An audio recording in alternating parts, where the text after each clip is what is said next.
Hi, I'm Lloyd with Ministries. I'm here in Haiti. It's Monday the 18th, 6 days after the earthquake hit and devastated Haiti.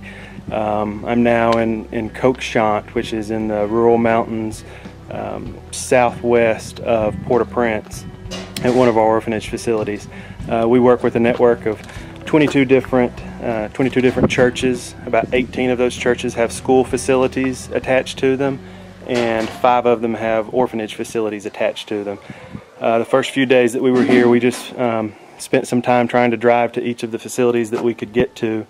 So far we've been able to visit 9 of them, and out of 9, 8 are severely damaged or have completely collapsed. Several places had people still in the buildings that were seriously injured, and we had several people killed in some of the different facilities. We're here now at Quake, which was tough to get to because the only road to this place was blocked by several rock slides and mudslides that happened when the earthquake came. We got here on back of motorcycles, the only way to get access.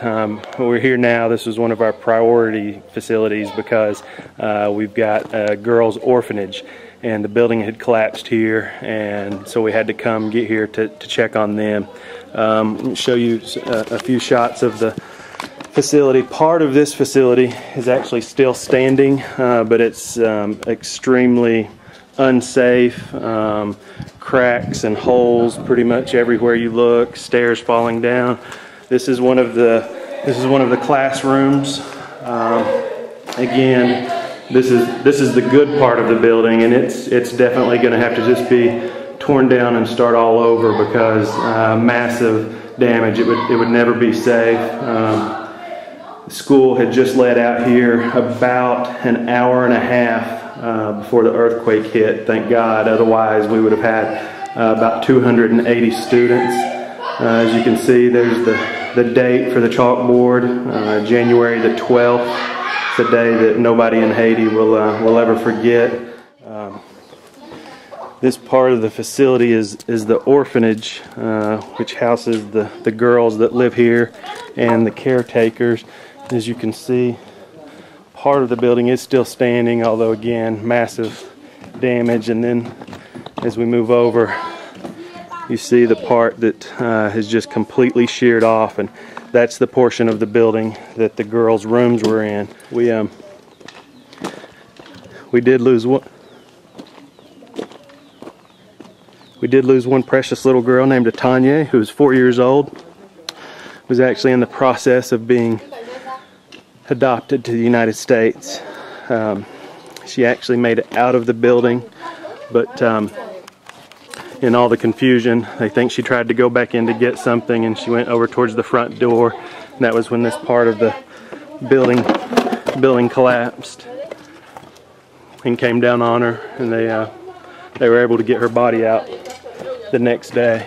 As you can see, there's I don't know if you can make that out, but that's mattresses and the beds that the girls sleep on. They explained it to me. They said it was as if the house was jumping up and down, is the way they kept explaining it to me. You can see all the way into the girls' rooms, a couple of them anyway.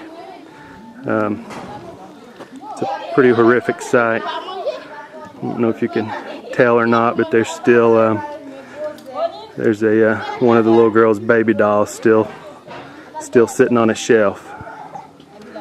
The first few nights before I arrived, the girl slept right over here. That's a grave for a special pastor that founded and planted all of the 22 churches that we worked with. Pastor Nicholas Louis Justy, the founder of Mission Redemptor, Church of the Redeemer, and Poor Children's Assistance Project. And these rocks that you see here, this is where the caretakers slept. They let the girls sleep under there, and then all of the caretakers slept on the rocks all around them.